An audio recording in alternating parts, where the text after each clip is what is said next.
Good morning, everyone. I wanted to take a few minutes this morning to talk a little bit more about this coronavirus and about crises and things that happen. Sorry, I've got my cup of coffee here. As many of you know, I started my channel last year, and if you read the description on my page, I say life means change, growth is optional. Change does happen in our lives all the time, every day. It's not always good. It's not always comfortable. Stressful things can happen. Emergencies can happen. Emergencies that could be health related. 9/11 happened.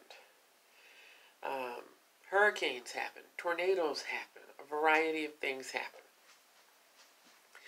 So, in creating this channel, Danette's Kitchen, which is now Danette's Kitchen Cooking for One, initially I did it in honor of a friend who had been teaching older adults how to prepare meals for themselves. And he called it Cooking for One, but he did it in person, face-to-face with people. And a lot of his meals involved a microwave, and microwave's okay, but I personally don't use it. I don't want those microwave rays around me. And since I had done some work as a personal chef and also had some opportunities to teach developmentally delayed adults how to prepare meals and do things for themselves, I thought I would use those skills here, especially since my friend passed last year. So the recipes that I use on this channel are partly his, partly some of mine. But, as I said, life means change and growth is optional. So sometimes there's other things that are going on in the community that need some attention as well. So that's why everything is not always about food.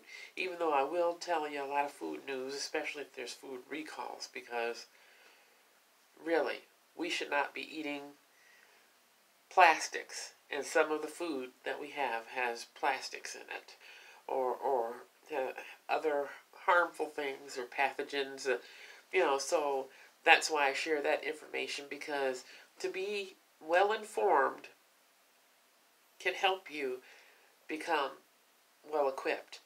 So today I just want to talk a little bit more about COVID-19, coronavirus. I was on a webinar yesterday with the CDC, was presenting it, and they had some information on their website, which I would encourage you all to check out the CDC's website on the information. So I printed out a variety of things that I am able to share with other people that I know that are close to me. There's information on schools, keeping schools safe, whether it be university, grade school, high school, whatever. Keeping your home safe, keeping commercial establishments or businesses safe, and keeping, the workplace safe. So, but I'm just going to summarize these things, and speaking of it at the point of you as an individual. You, in your home, or with your family, or in the community, with your friends. Some of the main things that they say is about practicing good hygiene. Wash your hands. If you blow your nose, wash your hands. If you cough or sneeze, wash your hands. And throw away the tissue. Wash your hands when you go to the bathroom. Wash your hands before you eat. Wash your hands after you eat. It may sound redundant, but wash your hands. That grand old thing we learned in kindergarten is something that we really seriously need to do. Because germs live on different surfaces for different periods of time. So, while we have this virus situation out there, stop handshaking. You can greet people in other ways. Nod your head, elbow bump. Some people do the fist pump, whatever. Just say hi. You know, my deaf friends just go hi. They do not shake your hand. Clean your hands at the door, and doing the regular hand cleaning, especially if you're on a job where you have an office and you have a desk and lots of people are coming in, they're touching everything, or they're coughing and they're sneezing and they're doing this and doing this or doing this or whatever. You know, only want to keep your hands clean, but sanitize those areas, and you don't have to become compulsive about it, but it's good to keep things clean. People that ride the bus, you know, it's easy enough to put on a nice thin pair of gloves. You can do the cheap dollar store stretchy gloves, just so that you're not putting your hands directly on those surfaces. Or if you don't have that option, then back to washing your hands. Or use hand sanitizer, which you can, there's small containers like this that you can hook on a small carabiner, and you can wear it on a lanyard or on your waist or whatever, the small gel hand sanitizer. Or there's some that come in the spray bottle, which is easy enough. You spray, you rub, put that back in your pocket. Easy. If you're in buses, taxis, ride shares, you want to try to keep the windows open whenever possible. Increase the ventilation in the area that you're at. Try to avoid crowded places as much as possible. Try to use online transactions wherever possible. Just try not to buy 12 years of toilet paper all at once like that Australian family did yesterday. But you might want to consider limiting attendance at larger gatherings. And like if you're in a workplace situation and a leader in a workplace situation has the ability to change a meeting from being a large group of 100 or so people or however many people to it being teleconferencing, calling on the phone, doing it through the computer, doing it through Skype. So you don't have to be face to face, you know, arm's length away from each other. So whenever possible, try to have as much space between you and other people as possible. Some people are very clingy. You know, sometimes I even have clients that'll come up to me and they'll run up to me and they just want to hug you. Well, it's nice to see you, but let's keep an appropriate boundary and distance. You can talk to me without being in my bubble. You know what I mean by my personal bubble. Churches. A lot of people like to hug or shake hands, you know, greeting each other, saying peace be unto you, shaking that hand. You don't know if that person just coughed or sneezed or rubbed their nose or whatever. You know, not trying to sound paranoid, but there are things that need to be considered. So it's okay to just say hello.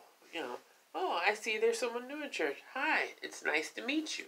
You don't have to shake hands. And I realize that it's customary, at least in America, for people to shake hands or embrace in one way or the other.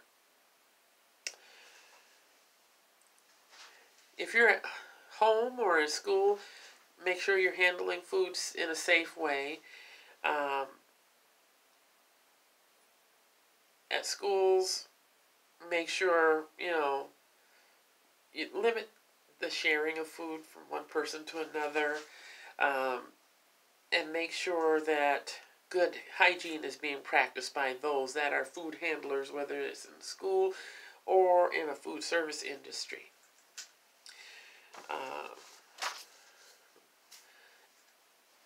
If someone is feeling sick, whether they're at work or at school, they should probably stay home. or if there's a sick family member in the home, it may be a good idea to stay home. Because, there is an incubation period for these viruses. It can go from 3 to 14 days.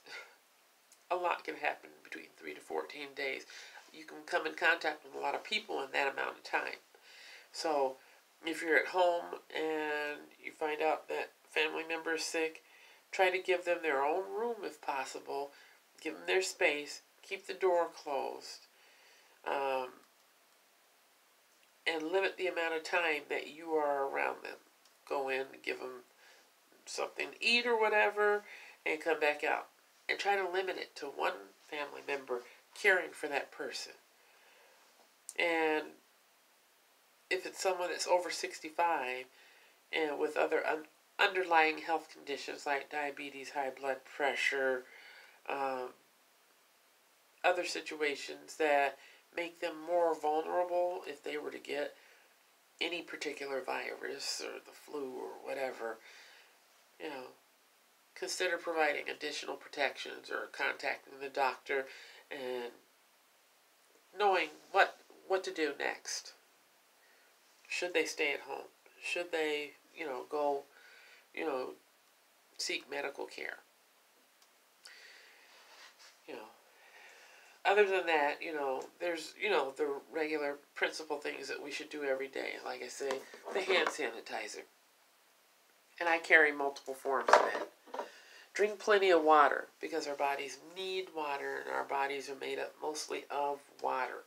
So, this is like a 1 liter size bottle, and I try to drink 2 to 3 of that per day. And I do have a little coffee. Try to cut back on that. Carry things with you that you might need in an emergency. And some of this stuff will be repeat for people that have seen some of my old videos from way back in the beginning. But if it's a repeat, then let that be a sign to you that it's really important. Because if I'm repeating it, it's really important. And this is just a purse, Usually I carry a backpack, but this is just a purse. But what are some of the things that I carry with me for emergencies? Phone charger, in case you need it, because you never know if you're going to need it. This is a tiny first aid kit. Because, once I was out and I was walking down the street and there was a little bit of ice that I didn't see and I slipped and I fell, cut my hand and bled for quite a while. And when I would ask people if they had a bandage or anything, everyone said no. So now I carry a small first aid kit that has antibiotic, Wisey wipes, which I've mentioned in other videos. Wisey wipes they look like about the size of an antacid, but this small thing can peel and open up into the size of a large tissue, which can be used for toilet paper or as a wet wipe. It can be found in the camping section of stores or at sporting goods stores or online at Amazon or whatever. You can get about 100 of them for like $10. Bandages. I've got a few rubber gloves. White barrier films.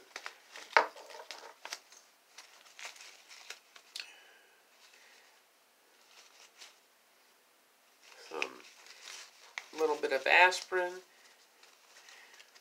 and chapstick. So I try to carry these few items with me all the time, because you never know when you or someone around you might need them, especially in the event of an emergency. Because when emergencies happen, we typically are not prepared. It's kind of like the oh crap moment, and we have to just kind of run with it. Let's see, I use the carabiner that's on there so that I can keep my hand sanitizer with that. So if you got the oh crap moment, you want to be able to grab one bag and go if need be. Other stuff that I carry with me. I do carry a medical mask and a small pair of white gloves, you know, that's just an extra protection for me. And I know people say that the medical mask doesn't really help keep you from getting a virus or whatever, but it helps you to not give it to someone else. I bought those at the dollar store years ago. The Dollar Tree, in fact. I bought a box of them. You don't have to run around in the hospital stealing all of their masks. But I think it is good practice to have one or two. But if you already don't have it, then you need to come up with other means. Just saying. And with the Wisey wipes, you can take several of them and put them in an empty pill bottle or something like this. That's several options for if you have to go to the bathroom and there's nothing available. So, what else do I carry? Means of protection and lighting. This is actually, I can't get it turned on now. This actually is a flashlight, which also can work as a taser if need be. And this is just a tiny box cutter if you need to cut open any boxes or whatever. It was a sample that was given out at an event I went to recently. The reason why I carry these things is because not to wield them in public or whatever, but to have a sense of protection if need be. It's legal and it's something that I can put in my pocket, and if I have a problem while I'm out somewhere, I have a little something. Several months ago, in a few videos, I had explained how a friend of mine was attacked and beaten when he got off of a city bus, and he did pass. And that helped me to become more aware of my surroundings and to know that we should be prepared, regardless of how comfortable we are with situations. It's important for us to be prepared for whatever may come up. And the police came in, and community members and the city council, and the police suggested this as a simple option, especially if you are more of a nonviolent person. It's simple, it's easy, it has a safety switch, which is why it's off right now. I don't just walk around with it on zapping people or anything. But it's a cheap, safe option that's available that you can get on the internet, or if you go to a military surplus place or whatever. I also carry a flashlight. My Maglite Mini, which I have had and I've carried and used since somewhere around 1998. You know, it has a good light. There are some other flashlights that are better out there. If you've watched the Sensible Prepper, he'll talk about the Olight. The Olight is really an excellent light. But I've had this Maglite Mini for so long, you know, from back in the days when I used to do security.